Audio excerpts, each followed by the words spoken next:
Ups, momentito. Bueno, vamos a empezar. Vamos a empezar con la grabación de hoy. We're going to start with today's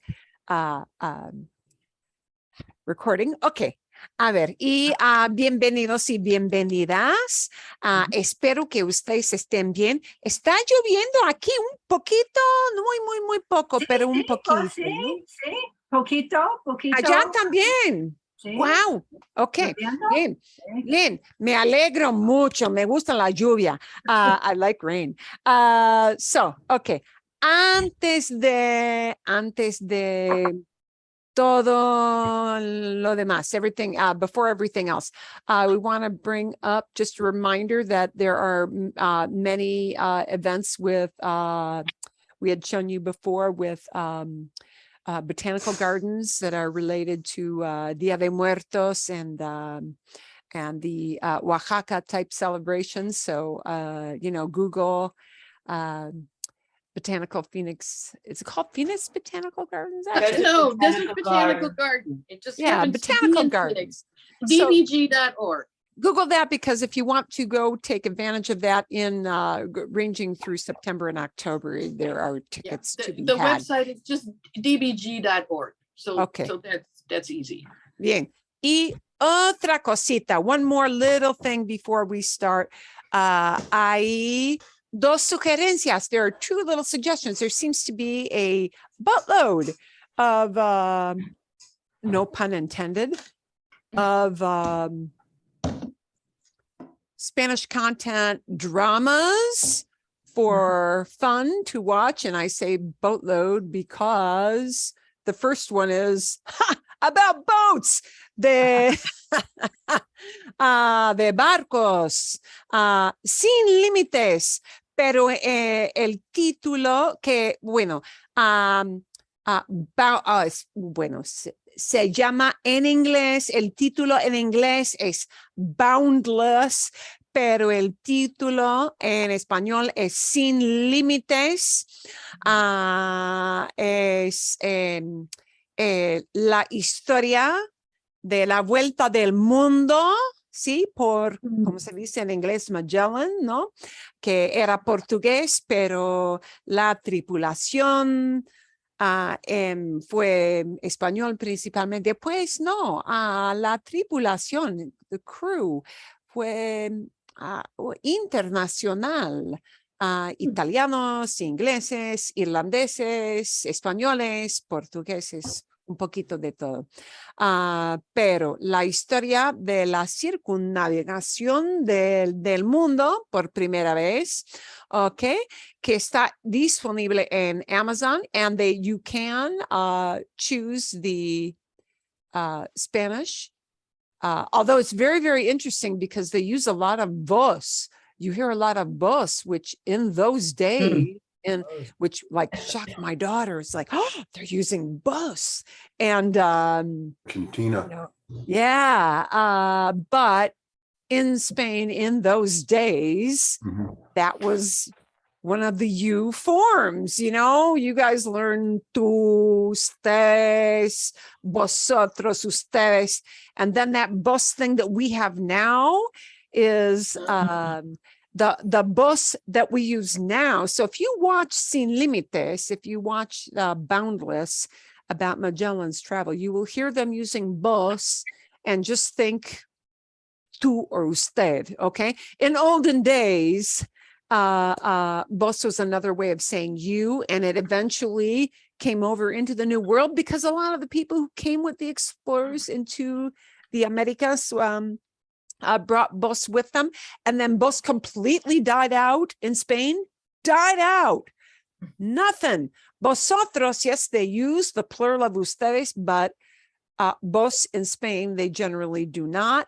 Vos now, historically, or not historically, nowadays, actualmente, nowadays, currently, vos is a familiar, like tú is a familiar, but in some places it's used alongside tú, in some places it's used instead of tú, and principally of the southern cone of South America. So don't be surprised if you hear vos and just think you, okay? But, yeah, pero la otra serie, y gracias Janet, se llama La Otra Mirada, The Other Look. Yeah. La Otra Mirada se emitirá, will be broadcast en Estados Unidos, will be broadcast in United States. Sí, es la cuenta de una maestra en Sevilla en los años 20, in the 20s, not 2020s, but 1920s. Muestra dice aquí, La Otra Mirada muestra un centro de enseñanza, a teaching center, ¿sí? Aferrado a las tradiciones propias de una capital de provincia de los años 20. So, one thing to know historically is that Sevilla, the southern part of Spain, Andalusia, has traditionally been an extremely conservative part of the country, highly, highly conservative part of the country. So exactly what they're going to talk about in that series, I don't know, but I'm anxious to see it. Retrata la sociedad, so it paints the portrait. Un retrato is a portrait of a person. Retrata would turn it into a verb. It paints a portrait, retrata la sociedad de la época a través de mujeres adultas y valientes junto a jóvenes llenas de ilusión que afrontan problemas y retos, challenges, retos muy actuales.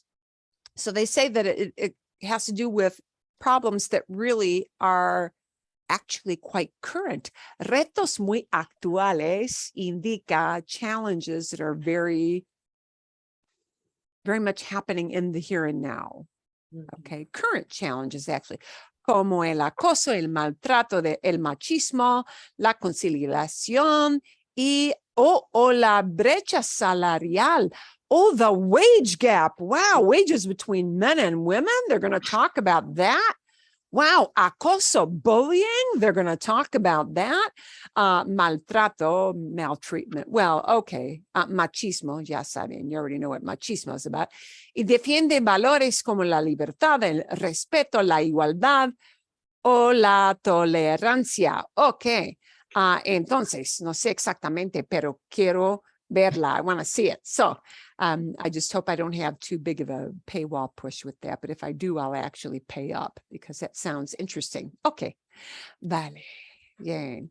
Entonces, por lo menos dos series, at least two new series, which you can watch. And if you do that, do turn on subtitles, because that will help you follow along, because they'll talk at a very normal, even very fast rate. I did see one episode of the Sin Límites, and they do speak pretty fast. One of the guys in Sin Límites is one of the guys from Casa de Papel, the Money Heist, which was a blockbuster, really popular movie for years and years, a series for years and years. Okay, nada más. Vamos a empezar con algo. Es un video nuevo. It is a new video. And we're just going to do this for the listening pleasure. But I wish he had made this a couple of weeks ago, but he didn't.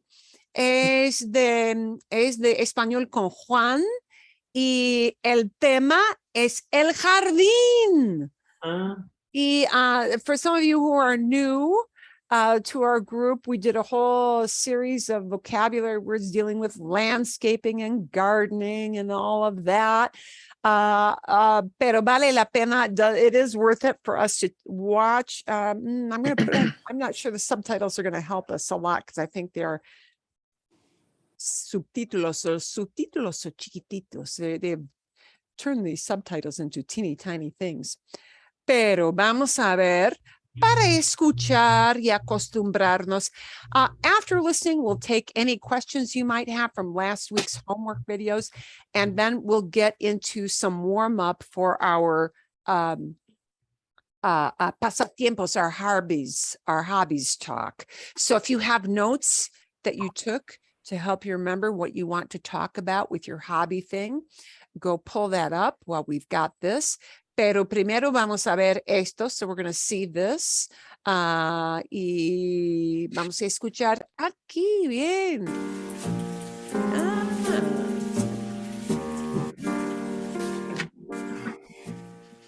Hola chicos, ¿qué tal? Hoy os quería hablar de mi jardín. Yo tengo un jardín precioso. Todo el mundo que pasa por aquí me dice lo mismo. ¡Ay, qué jardín! ¡Qué jardín tan bonito tiene usted! ¡Ay, ay, ay, ay! ¡Qué maravilla de jardín! You will recognize some of this vocab from ¡Qué summer. maravilla de jardín! Mi jardín es una maravilla, ¿habéis visto? ¿Habéis visto? Todo el mundo, todo el mundo se queda asombrado del jardín tan bonito que tengo y me preguntan ¿qué hago para tener un jardín tan bonito? What do I do to get such a pretty garden? Pues bueno, yo voy a ser sincero, voy a ser sincero. Tengo un secretillo, tengo un secretillo. I got a little secret. Aparte de regar, las Apart plantas from watering. con la regadera, ¿no? Esto es una regadera y esto es una planta. Con la regadera riegas la planta, ¿no? Aparte de regar, las plantas y también de podarlas, hay que podar las plantas. Podar. De vez en cuando. Aparte de regar las plantas y podarlas cuando hay que podarlas, lo único que hago es que hablo con las plantas. Hablo con las plantas, sí. Ese es el secreto. Ese es el secreto de mi jardín. Que hablo con las plantas. Bonjour, ça va, comment ça va? Pero habla en francés. Yeah. Hablo Con las plantas. Ça va bien? Qu'est-ce que tu fais aujourd'hui? Je vais rester à la maison toute la journée parce que je dois travailler. Oui, je travaille beaucoup. Oui. Et je sais, tu vas prendre le soleil comme tous les jours. La vie est belle pour toi, mademoiselle? Hablo con las plantas, tío. Ese es el único secreto que tengo, que hablo con las plantas. Mucha gente dice que habla, que habla con las plantas, pero lo único que hacen es decirles cosas tontas, como hola Margarita, ¿cómo estás hoy? Hola arbolito, qué guapo y qué alto te has puesto. A mí es que eso me parece un poco tratar a las plantas como si fueran tontas. Mucha gente piensa que hablar con una planta consiste en poner la voz así, como de niño, ¿no? Hola Rosita, qué guapa estás. Eso no es. A las plantas no hay que hablarles de forma infantil. Las plantas no son tontas. No son tontas. Y se dan cuenta enseguida de que las estás menospreciando. ¿Sí? Hombre, a ver, yo no digo que haya que hablarles de filosofía o de física cuántica. No, tampoco es eso. Hablar con una planta no es tan fácil como la gente se piensa, ¿no? Mucha gente cree que las plantas no piensan, que no tienen sentimientos, que no se emocionan. Eso es un error. Las plantas sienten, tienen sentimientos. Hay un montón de estudios que han demostrado que las plantas sufren de estrés, que les afecta el ruido, y que a veces se sienten muy solas y pueden caer en la depresión si nadie les hace caso, si la gente las ignora. Esa planta lo que necesita es que alguien le dé amor, cariño, compañía, alegría, comprensión. ¿Y eso cómo se hace? Escuchando.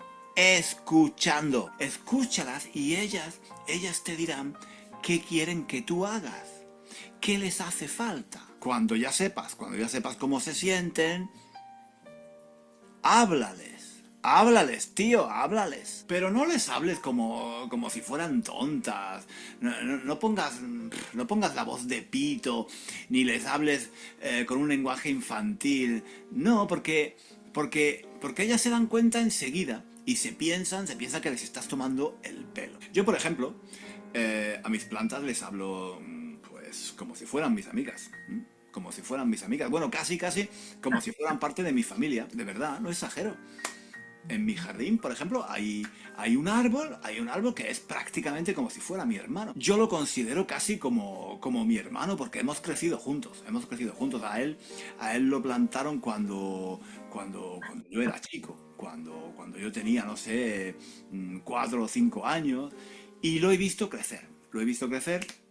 Y él me ha visto crecer, a mí, claro. Y ahora es que para mí es como si fuera de la familia, como si fuera mi hermano. Y yo a mis plantas les cuento las cosas que me pasan cada día, las cosas normales de la vida diaria. Si he llegado tarde al trabajo, algo que me ha dicho algún vecino, lo caro que está todo en el supermercado, si me duele la cabeza, lo que voy a hacer para comer, en fin. Yo a mis plantas las trato como adultos, como a mis amigos, no como a niños de 4 años. Yo es que tengo una relación muy especial con mis plantas. Mira, ellas ya cuando me ven llegar con la regadera, para regarlas, claro, ya veo yo que se ponen contentas. Es algo que lo sientes. Yo lo siento. Las ves que están alegres, que están felices, que están contentas de verme. La gente dice, es que claro, tú qué sabes de las plantas, están alegres o tristes. Las plantas no hablan, tío, las plantas no hablan. Las plantas hablan, tío, las plantas hablan. Las plantas hablan a su modo, pero hablan. In Las their plantas way, tienen a su su lenguaje. modo. Como nosotros tenemos el nuestro, ellas tienen el suyo.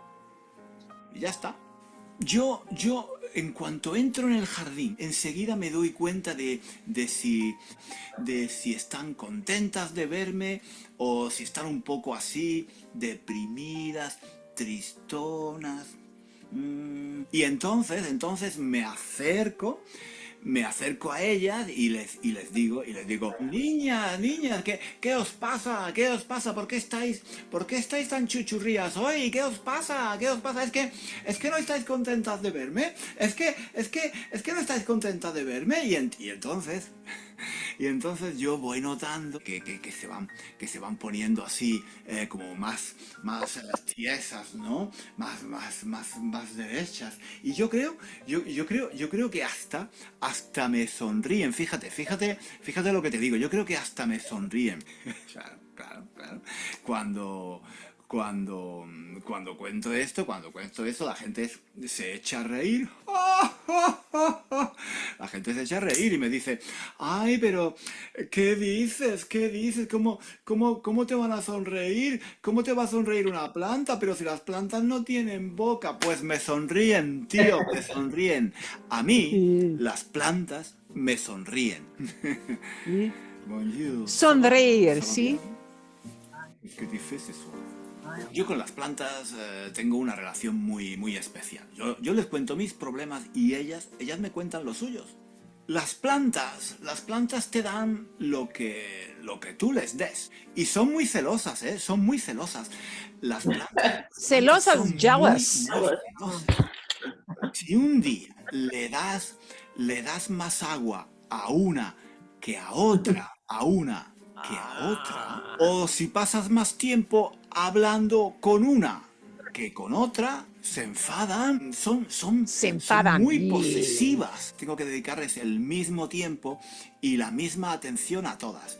Si no, ¿para qué quiero más? ¿para qué quiero más? El otro día, por ejemplo, pasé al lado del rosal, y ¡pin!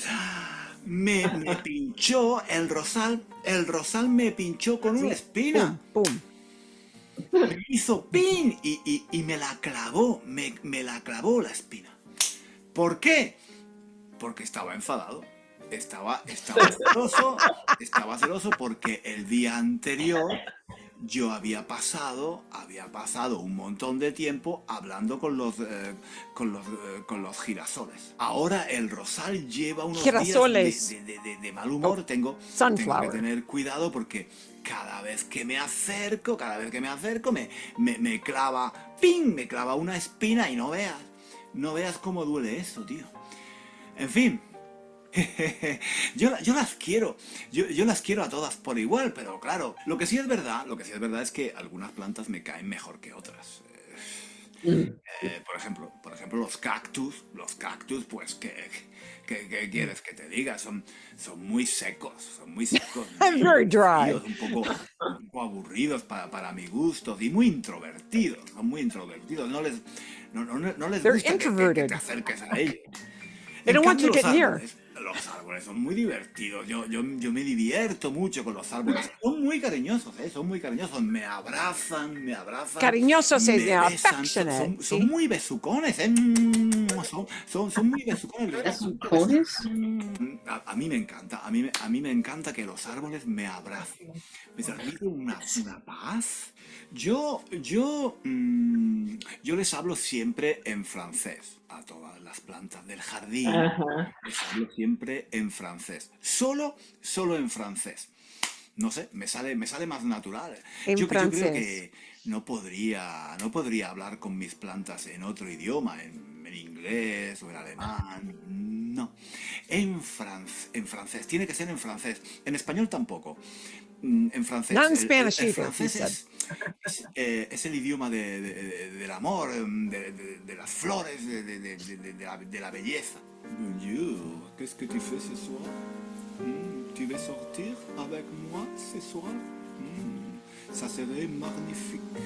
Claro, tengo un francés de puta madre, claro. Llevo años hablando en francés con mis plantas y ahora hablo francés con total fluidez, claro. Es normal. En el pueblo donde vivo me llaman regadera, porque dicen que estoy como una regadera, pero a mí me da igual. Yo no les hago caso. Yo paso. A mí me da igual lo que piense la gente. Que piensen lo que quieran. Bueno, chicos, pues hasta aquí el vídeo de hoy. Espero que os haya gustado. Nos vemos en el próximo vídeo, ¿vale? Un momento. Es de plástico.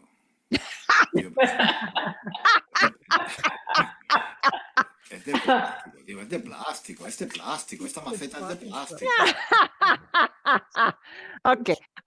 Yeah, little tongue in cheek, Okay. Bueno, sí.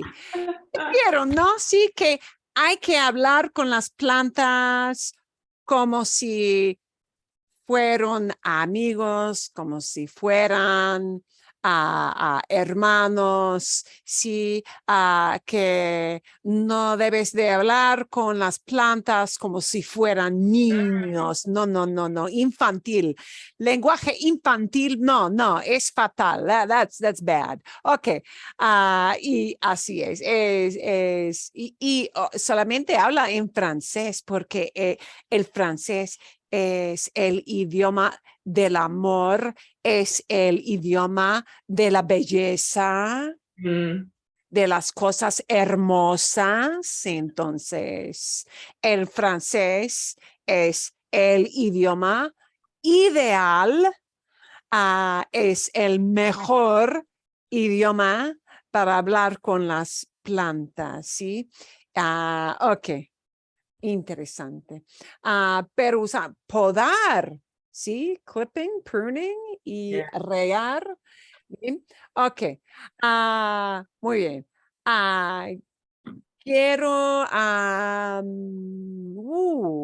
preguntarles, I want to ask you guys, if you had any questions about this video, which you have just for homework, just to listen, you know, de viajar, o de este video, un poquito más difícil, ¿no? Sí, un poquito más difícil. 2 niveles, 2 levels. 2 niveles de video, ¿sí? Este que es un poquito más difícil porque habla del arte, y porque usa más el pasado. This was also more difficult, not just because of its, not just because of the topic, but because it used a lot more of those 2 past tenses. Okay. ¿Hay alguna pregunta sobre un video o el otro de viajar en Barcelona o de Frida Kahlo o no? Sometimes I know when you watch a video, you have a thing of, oh, they use this phrase. Why did they use this? I'm confused. Oh, no. Nada, nada, nada. Okay. Okay, bien, bien. And they did put all the English below it, so that helps. Ayuda mucho. Vale, bueno, entonces, adelante, adelante. Vamos a hablar hoy de los hobbies, porque sí, hay muchas personas muchos hispanohablantes, many native Spanish speakers, sí, que usan ahora, hoy en día, actualmente, el término hobby. Sí, pero pasatiempos, sí, más formal, sí, pastimes, hobbies, what you do. Okay, I did ask you to think about not just saying what your hobby is, which you already have done, but to say, and you should talk at whatever level is comfortable for you, to talk about why, el por qué, ¿sí? ¿Por qué tienes el pasatiempo, el hobby que tienes? ¿Por qué? O, por ejemplo, de algo interesante que pasó o algo raro, weird, algo raro que pasó cuando hiciste o cuando practicaste tu hobby. Sí, depende. ¿Hay alguna pregunta antes de empezar? Any question on that before you start doing that? Because I want you to do that in some smaller groups to get you to talk with somebody else. ¿Sí o no? No. ¿No? Ok. Por ejemplo, a mí me gusta coser, como coser ropa. So, ¿Entienden? Sí. so, Un pasatiempo que practico yo es coser, sí, pero a máquina, a mano no tanto. Qué aburrido, qué difícil. Y, ay, me cuesta mucho tiempo. No. Uso una máquina muy grande, sí, para coser. Y, ¿por qué? If you're only comfortable with present tense, you can keep it at this level. Practico mi hobby de coser porque me gusta hacer ropa. Me encanta trabajar con la tela, con los colores, me gusta producir un producto que voy a usar, que mi hija puede poner, ¿sí? Puede llevar algo útil, something useful, ¿sí? Y algo bonito. Me gusta crear, producir algo bonito. Y por eso lo tengo, ¿sí? O pueden usar el pasado, or you can use the past and try to dip your toe into that harder pond and use a little bit of past tense. So do you have any question before I send you off to practice that a little bit? And I want to put you like in groups of 3, sí, grupos de 3. ¿Sí o no? ¿Alguna pregunta o nada? Ok. Ok. Creo que necesitamos grupos de 3. Vamos a ver. Uy, momentito. Tengo muchos botones aquí. Ok. Bueno, entonces, ¿qué creen ustedes? ¿Es suficiente tener 10 minutos? No. 10 minutos para hablar. 10 es suficiente. Sí. Sí. Okay. Sometimes I know you guys tell me that I cut you short and I don't want to do that. Okay. Más o menos. That gives you about 3 minutes. And 3 minutes is actually a lot to talk, but you may need a little time and, you know, así es. Okay. Vale. Y entonces vamos a regresar y compartir información y todo eso. ¿Ok? ¿Vale? ¿Bien? Return, right? Bueno, okay. Hit your join button. We'll give you some time to do some chit chat with some smaller groups. En grupos más pequeños.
Tengo que usar mi reloj también. Wow, momentito. Mi reloj para recordarme de cuánto tiempo están practicando.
Bien.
Okay, aquí vienen todos. I know Pat may be gone. Did Pat have to leave? Pat did tell me she was going to have to leave He probably just left a minute like ago. now-ish. Yeah, she's got company coming in. Okay, vale, magnífico. Bueno, entonces, vamos a ver.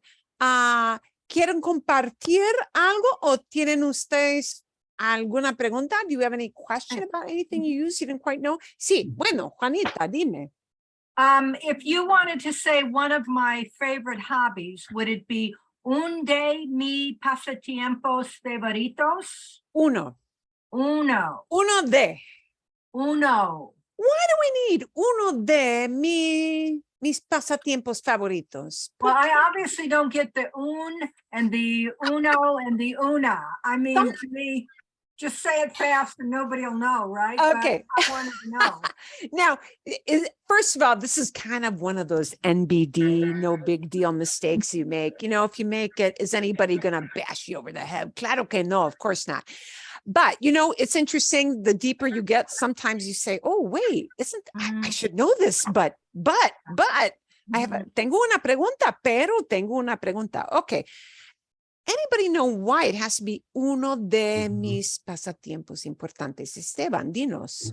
I'm going to screw it up probably because No. I'm the worst grammar person on earth. If you'd say una persona, that's when you have a noun in front of it. But if it doesn't have a noun, then it's you would use de. Now, I think someone said that's a preposition last week. It's a preposition, but the preposition doesn't have a lot to do with it in this case.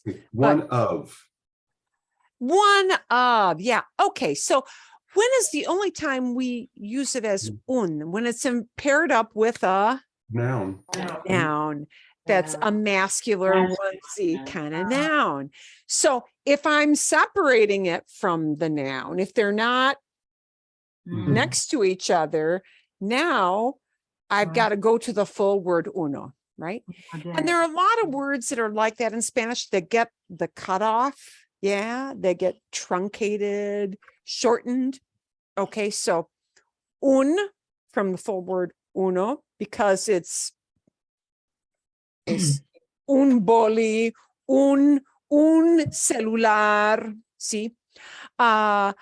Pero uno de mis dispositivos, one of my gadgets, y uno de mis dispositivos es mi celular. Otro es mi tabla. Another one is my tablet. Otro es mi computadora, ¿sí? Okay, so uno, because it's not paired up with, not right in front of a noun. Yay. So- and other words that do that are, you know, primero shortens to primer, right? Tercero shortens to tercer. Grande shortens to gran. But then it changes meaning, right? Gran is not going to mean big size, but great. You know, something of big importance. Yeah. Un gran edificio, a great building, not a large building, but a great building, maybe because it's architecturally a big deal or, something like that. Okay? Bien. Okay, on a similar order, in Duolingo, I come across termine de. Okay, if you tell me to finish something, termine. I just finished something. Okay? Terminé de. Termine de. So if there's a noun, you don't put in the de. But if it's sí, a verb, then you have to have the de. Entiendo. Or else Duolingo will go, Sí. Oh my God. Otra buena pregunta. Ok, por ejemplo, y Karen está hablando de algo muy común. Ok, por ejemplo, un verbo que terminar es to Finish. to end something, to Right. finish. Looks like terminate. That gives you a big clue about the meaning behind that word. Okay, so termino mi trabajo. Siempre termino mi trabajo a las 6. I always finish my work at 6. And I'm using it with my work, mi trabajo. Siempre termino mi trabajo a las 6. Bien. Pero, I finish working, es otra cosa. Terminé de trabajar. Terminé de trabajar a las 6. I stopped working at 6. So these are little things. If you say I finished a project, then no word de in there. Terminé mi proyecto. Terminé el reporte. Bien. Pero, terminé de with an infinitive. Okay. Buena pregunta. Good question. Okay. Yeah, it's just frustrating because they don't explain it. They say, oh, you've got to have day with termine. And so you go plugging it in. It's like, nope, not here. A lot of verbs are like that. Those little prepositions are the biggest stink bombs. And they have all 27 different languages. meanings. So yeah. And that happens. So you got to kind of just go with the flow. Now, again, would somebody understand you if you forgot that little word day? It would just sound a little weird off. But they would get your meaning. Okay? Pero sí, es difícil saber. Hay muchos verbos en español que usan una preposición muy específica, pero, but acabar de uses de again, see? Cuento con, I count on. It's got to be con. ¿Por qué? Why? No sé. I don't know. No lo sé. It just is that way. ¿Sí? Voy a hablar de algo. Voy a enseñar una lección muy fácil esta noche. Voy a, ¿sí? Empieza. Miren, look, guys, miren, empieza a llover. It uses my, es así. You just have to know which little funny prepositions come after them. And the best thing is listening to a lot of people to get used to that, or reading a lot. See, those two things.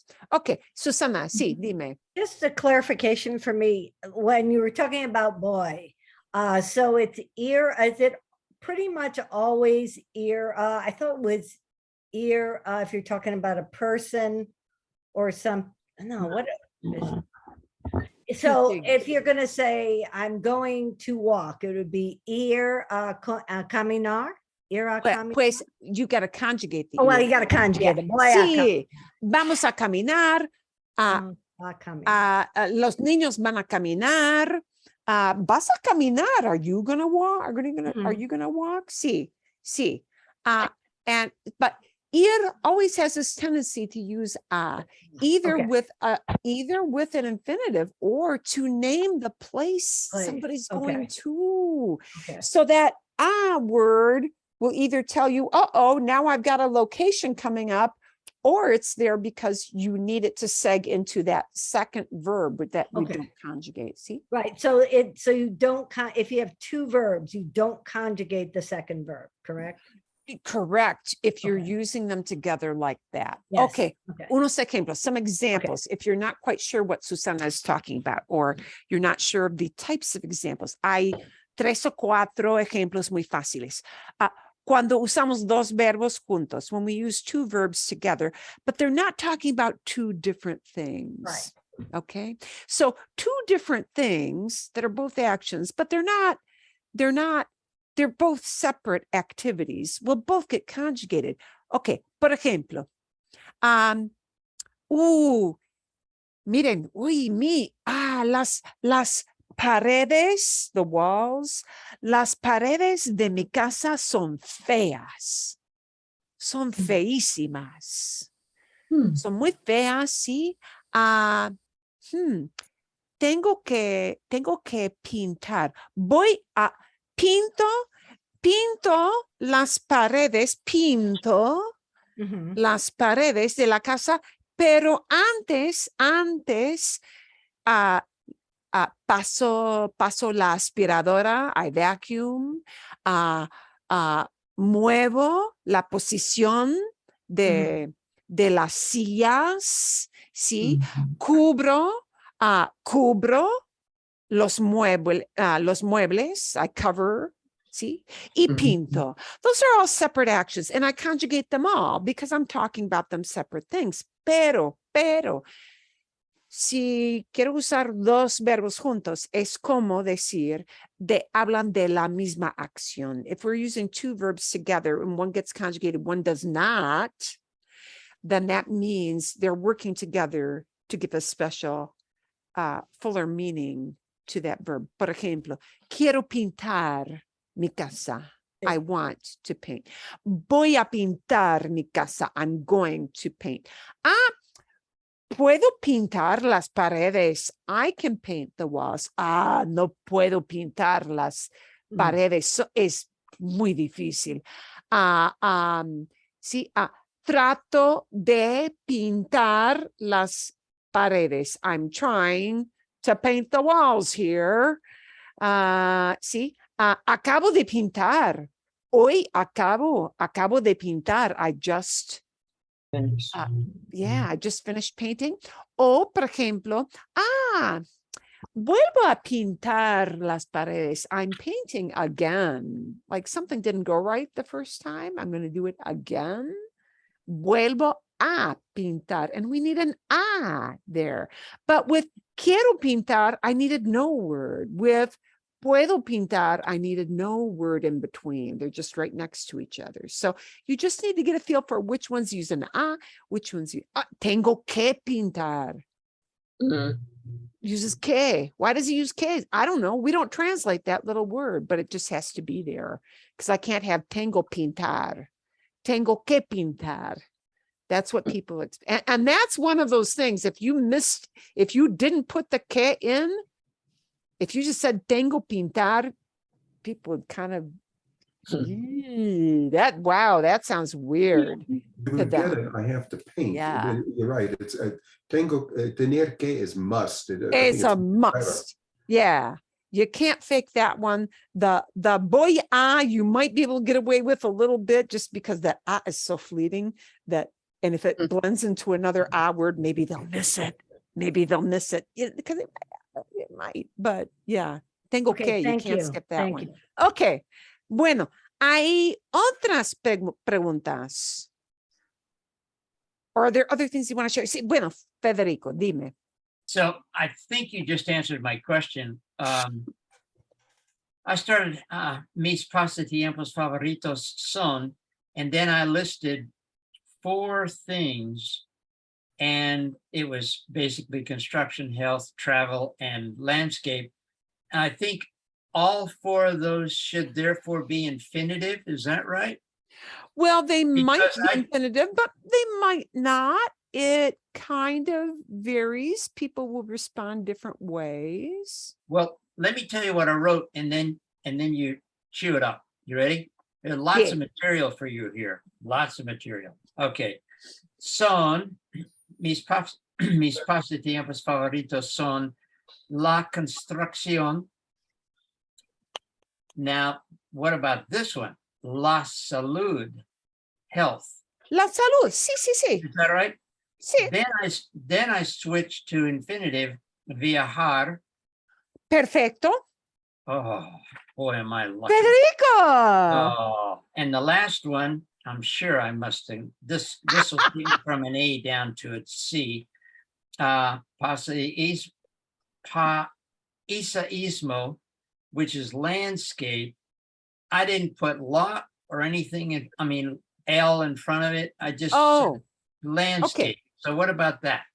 yeah. Use your el or la or L, okay. whatever that is. See, la construcción, because you're talking about a whole category of things. And yeah, use the el or the la with that. Yeah. Okay. With the noun, use the el or the la. Sí. Buena pregunta. Good question. But it might be just a verb. Okay, yeah, that's what I wanted to know. Okay, so when I talked about sewing, coser es to sew. Puedo decir, sí, que mi pasatiempos es coser o la costura. La costura would be the noun for that, but it's a little more specific. Costura usually talks about clothing as opposed to just sewing, any old thing. Upholstery or something like that. Okay. Okay. Bien. Buena pregunta. Okay. Gracias, Federico. Otra pregunta o no. Observación. Algo interesante que quieren compartir. Anything interesting you want to share out of that? ¿Sí o no?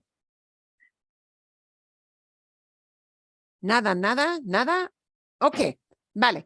I do want to start some things, some little reviews of talking about travel, because one thing that people talked about a lot was they wanted to review something, issues of talking about traveling, trips, things you do at the airport, just different vocabulary. So I kind of wanted to open that up at first to any questions you might have about types of words you need to know.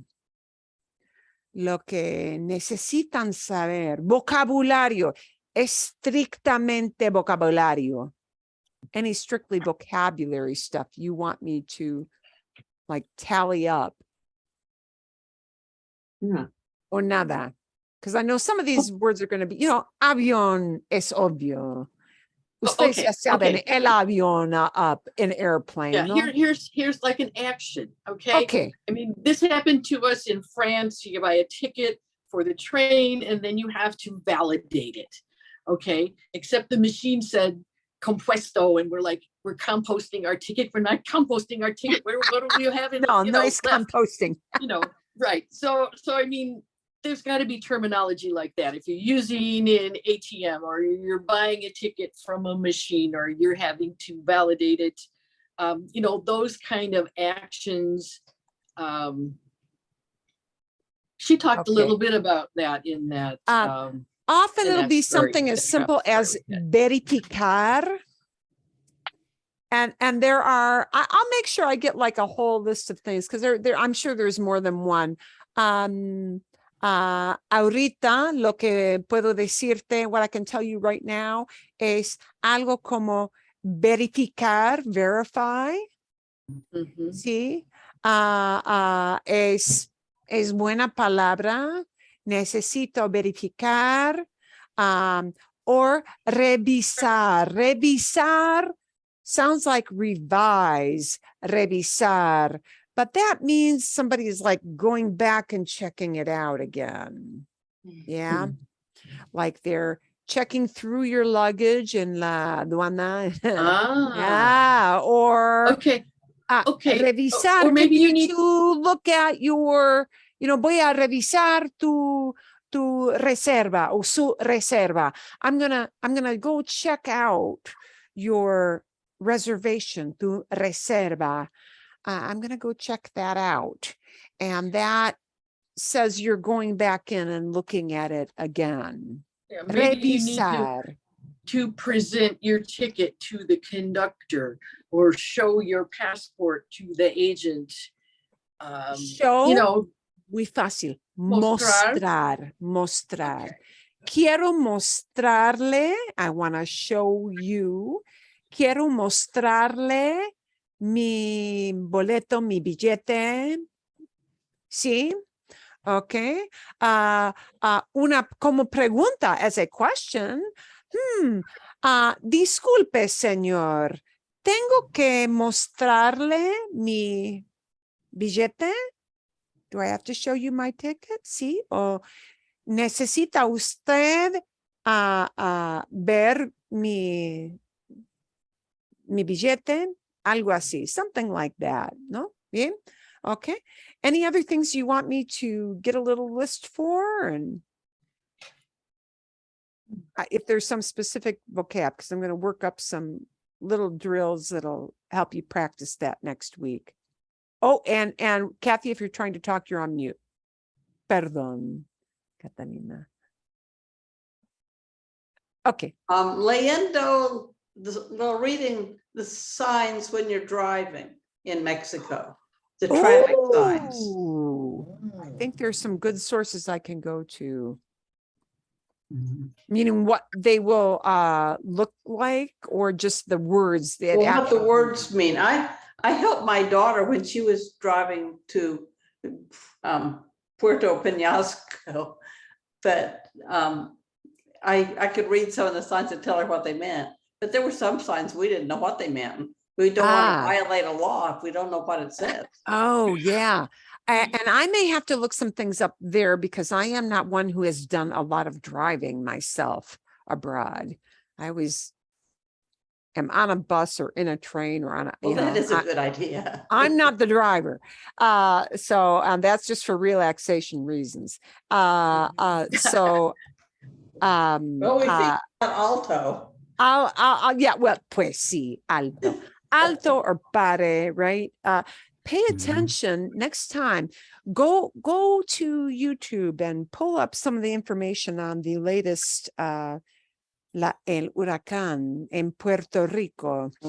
You'll start to see Pare. some stop signs. Yeah, they've got Sí. pare there. Sí. Yeah. Mm. They'll show you some stop signs getting blown over by the huracán. Yeah. They'll show you a few signs there. Now down there, they like to use pare for stop. Okay. But you might be in some places that do use alto. Once in a while, people have told me they've even seen stop. Wow. I have never seen that one, pero es así. But pare is very, very common. is the shape of the sign the same as what we're used to for a stop sign? Sí, sí, Sí. sí, Because sí. if that's universal, that Igual, would really igual. help to. Yeah, I'm sure a identify. lot of these are on purpose to make it easy for people. Sí, Esteban. See, one sign you must be careful of, topes in Mexico. you go up. Yeah, right. Yeah. What is it? Right. Yeah. Topes, yeah. Bueno, sí. Esteban, dile a Catalina por qué es tan importante esa palabra tope. A tope is something that'll have your car in the repair shop real fast. It's a speed bump. Yeah, it's a It's a speed bump.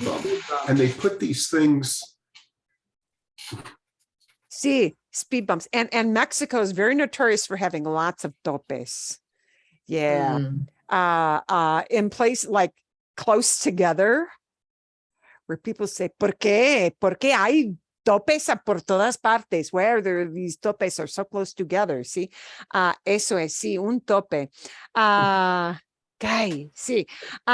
Muy bien. En Argentina no, Esteban, ¿verdad? No es así No, I don't remember them in no Buenos es así Aires. en Argentina, No. pero en México sí es muy común, es muy común. Hay que tener mucho cuidado con los topes. Bien. Ok. Bueno, otras ideas. Any other ideas that you want me to research, kind of pull together? I'm going to pull together some vocab lists over the week and things that will help you with that, and maybe some little very short snippets of video if that will help. Well, Okay. while you're on the travel thing, there are signs that almost got me in trouble until I interpreted it correctly with reference to, stop ahead for the federales. So, Esteban, can you picture that, where you've got to pull over for inspection? I mean, this is in the middle of Mexico. This is not right at the border. Ah, And, all of a sudden they'll put up a roadblock by the federales and warning you ahead that you got to pull over. And that confuses me a little bit. When I see federales, I usually put my foot on the brake. yeah, me pondría muy nerviosa. I would be I would be pretty nervous with So that. I don't know whether that's a common sign or whether it's just an information sign. No soy experta en eso. I'm not very expert on that, but I'll see what kind of things I can help find for you on that. Algo pero más de viajar, more for dealing with people, like to check things for you, and not so much with making reservations. Am I right? Right. Sí. Algo así. Okay. Vale. Voy a, okay. Tengo para la semana que viene, for next week, para que sepan, just so you know, I have one video. It will be a little harder, but you'll get the general gist of it. It's a Luisito video, which I know he talks a little bit fast, but it is a very interesting and good one where he talks las 7 maravillas del mundo.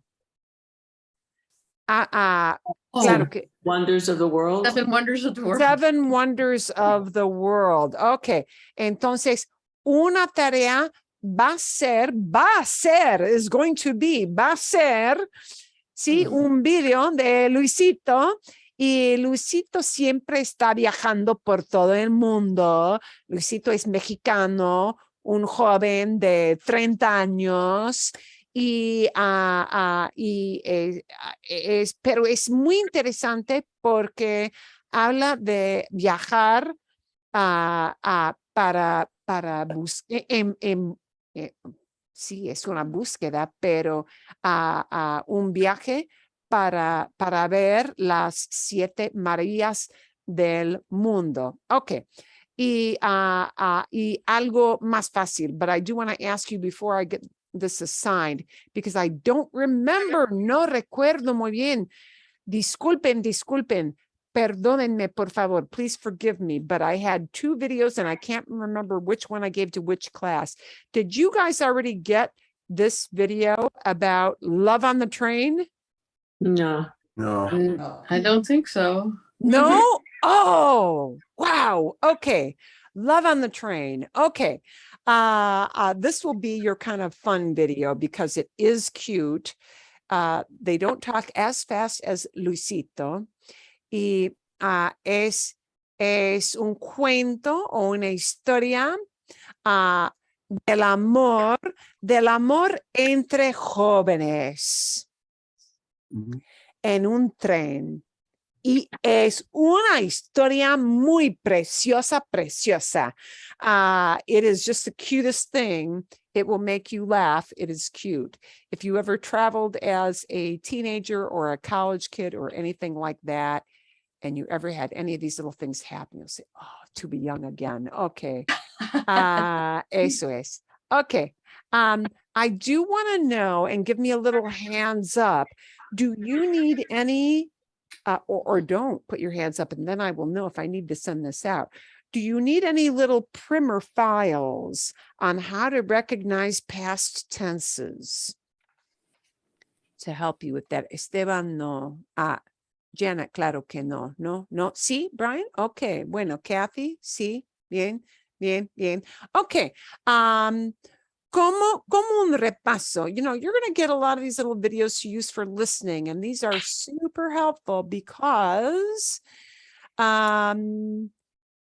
can't avoid talking about the past, but a lot of times we have trouble listening and processing that we have those different past tenses coming at us. And even if you know them kind of well, it's a little intimidating when people are talking fast with that. So I'm going to send a couple, and if you don't want these files, just, delete it out of the email, forget about it. But I will include that. But I do want you to remember, because I've got a little assignment also for you to prepare something, that sometimes one or the other past tense may be more common, maybe more, you're more likely to hear it. Therefore, have the ears pricked up, ready for it. Yeah. So I'm just going to show you a couple of these. And so here are some verbs that are son tan comunes. They're so darn common. And you think, oh, all these tenses, it's going to kill me. But, pero no, it won't. Haber, ser, estar, tener, ir, pues, okay. Look, what you're going to be hearing if you're talking in the past and you don't want to use I, there are, what you're going to need most of the time is había.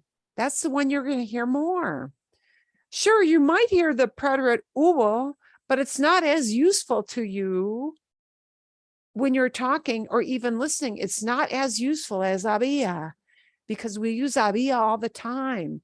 So if you want to say there was, right? Como, por ejemplo, había una playa muy bonita en Baja California. Que me encantó, that I loved. See, había, there was. I is much more common. You're going to hear that as había, there was. Okay. Como, por ejemplo, here with ser, that's a little more problematic because, yeah, you might hear this imperfecto, era, or you might hear fue. It was. Okay, it's kind of a toss up with this one, but you know what? If you're going with description, talking to somebody about somebody was, you're more likely to hear era. Oh, what percentage? No sé. I don't know. If they're describing, they're going to use era. If they're talking about something that was just over and done, maybe fue. But, description, it's always going to go to that imperfecto form. Okay? So, whereas it's kind of more of a slam dunk with I changing into había, it's not as much of a slam dunk with this one. Okay. But, depends on what you're trying to do. Description. Same thing with this, but again, wow, you're more likely to hear for estar in the past, especially if you're talking about something was located somewhere, you're more likely to hear estaba or some form of it in that imperfecto. It's just a more likely call, okay? Ditto with tener. If you want to say somebody had something, I had something, they had something, the store had something, you're going to be using tenía, right? Because tuvo, that pretérito, gets just a really specific meaning that you don't need that much of the time when you're using tener in the past. If you want to say she had, we had, I had, they had, the store had something, the park had something, whatever, tenía is your better bet because we use that way, way, way more than we use that pretérito, right? Excuse me, Marilyn.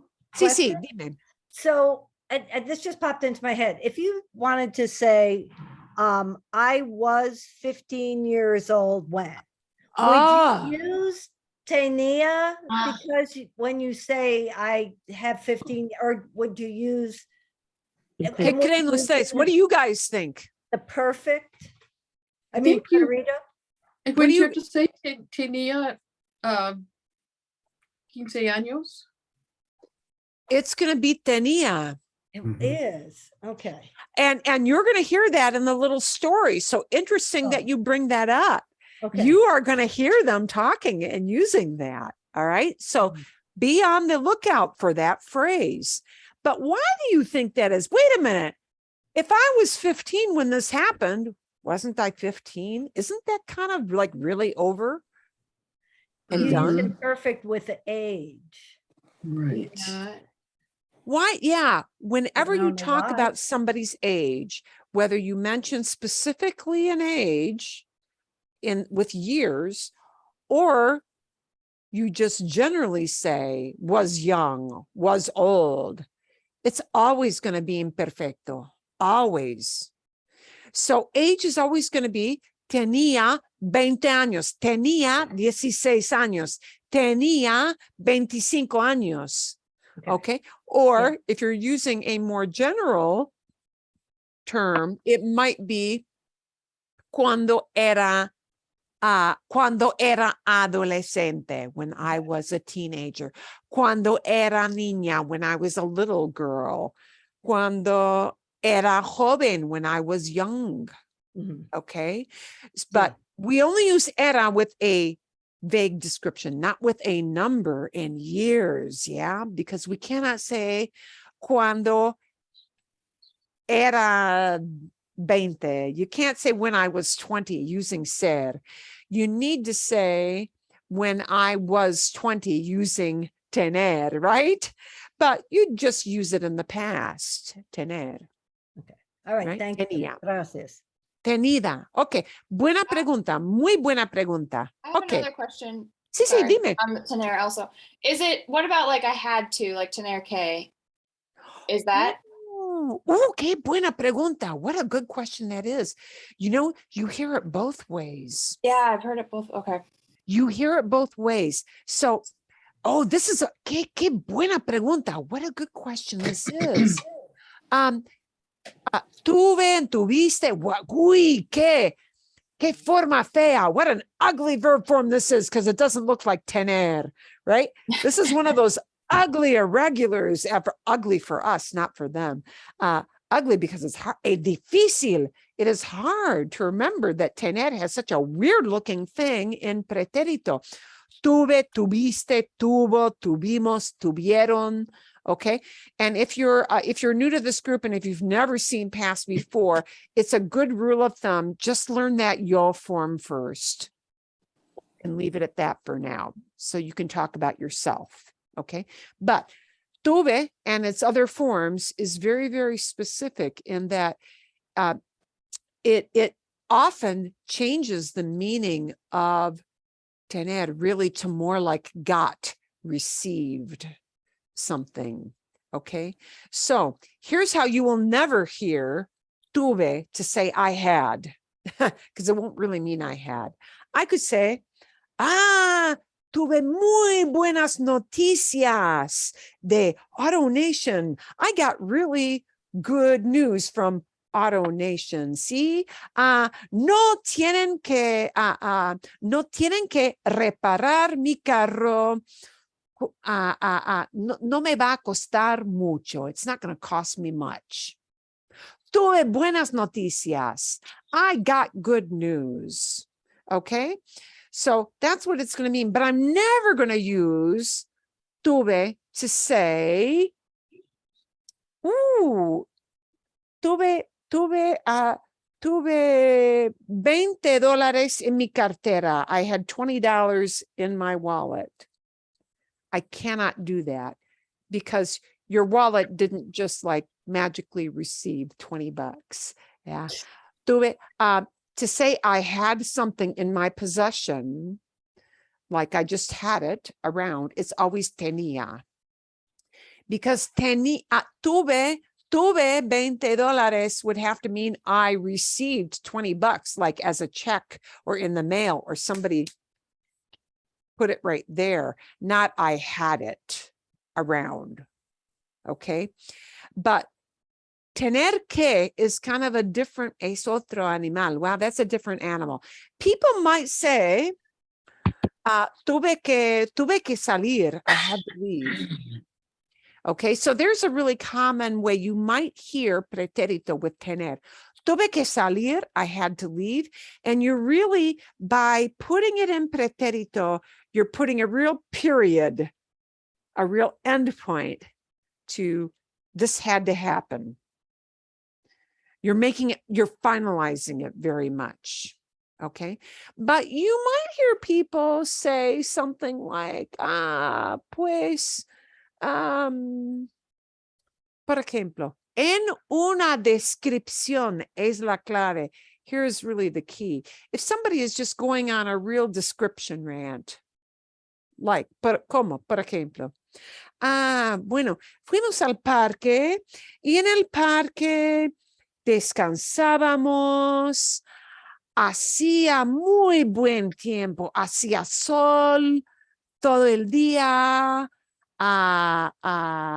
comíamos mucho, los niños jugaban en el parque, jugaban al fútbol, jugaban al voleibol. Bueno, y bueno, después teníamos que salir teníamos que salir al fin del día. We had to leave at the end of the day. They might use teníamos que salir al fin del día. We had to leave at the end of the day because it's kind of at the end of the whole big long description. And they're still in description mode.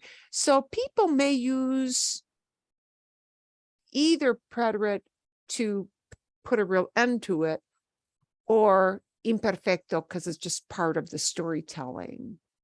It depends a little bit. And people are sending you a mental signal when they choose that one tense or the other. They're just trying to say, oh, period mark, putting the end to it, pretérito or not. Does that help you a little bit? Yeah, thank you. Sí, okay. Bueno. Otro verbo muy común. So tener, you're much more likely to hear tenía. So maybe not with that tener que, depends. Otro verbo, another verb we want to talk about because I'm going to give you a little assignment and I want to make it really, really easy. And I want you to use past tense a little bit next week. Otro verbo muy común es ir. Ir,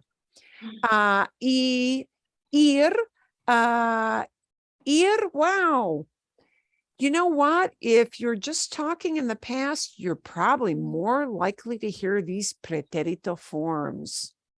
Fui, fuiste, fue, fuimos, fueron. In everyday chit chat, just shooting the breeze. Whereas tener goes much heavier on that imperfecto side. Ir is going to go really much heavier duty on this pretérito side because ir is a very finalized kind of action. Yeah. Voy al super. I'm going to the supermarket. Pero fui al supermercado. I went to the supermarket. Kind of final, just because of the way that action is. Okay. You're only going to go into the imperfecto with ir if you're talking about a habit, something that happened a lot, or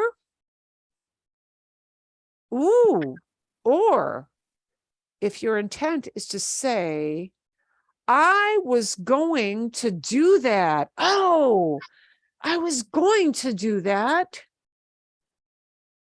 Por ejemplo,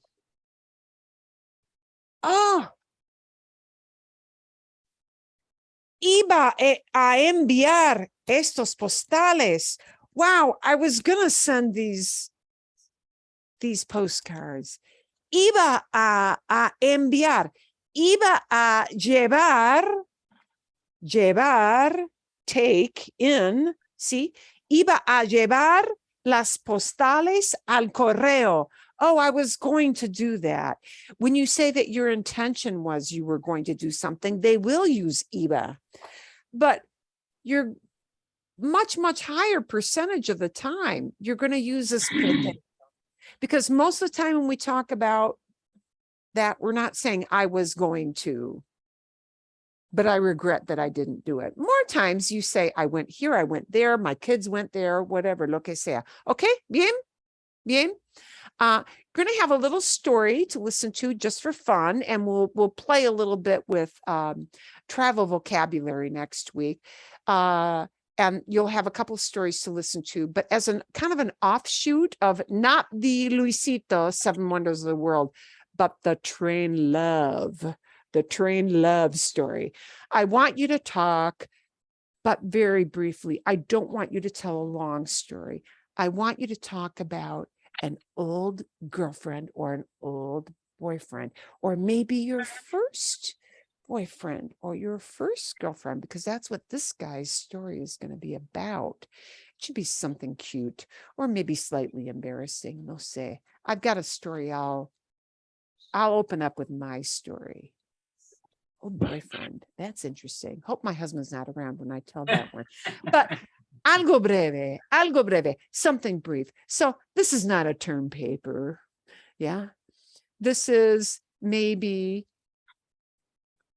talk about something interesting. Maybe it was a first boyfriend or girlfriend when you were 7, that puppy love thing. Yeah, that's cute. And in a sentence, there's something brief you can say. You know, maybe your first boyfriend ever brought you a little dandelion flower because it was just so cute, right?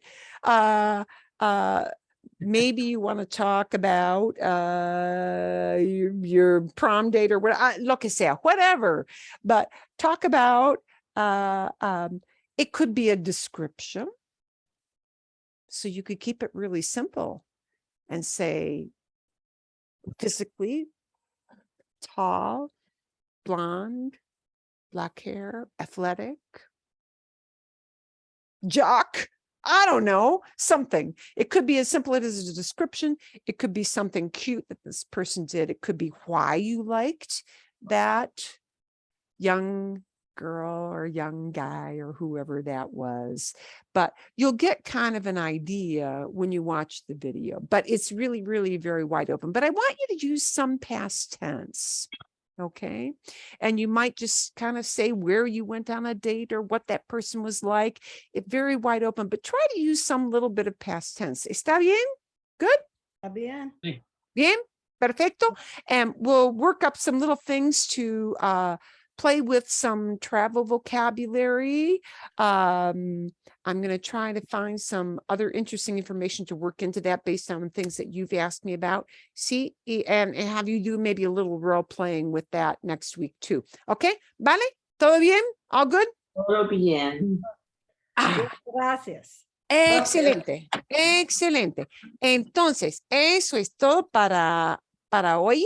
So I wanted to do a little brief review on that past tense, and I'll send that out. And if you don't need those files, just get rid of that. You don't need it. But if you do need it, you know, plug it in and play with that a little bit. Bien? Yes. Vale. Gracias. De nada, es un placer, es un placer. Ok, y nos vemos la semana que viene, ¿no? Sí. Sí. Bien, excelente, nos vemos. Bueno, cuídense mucho.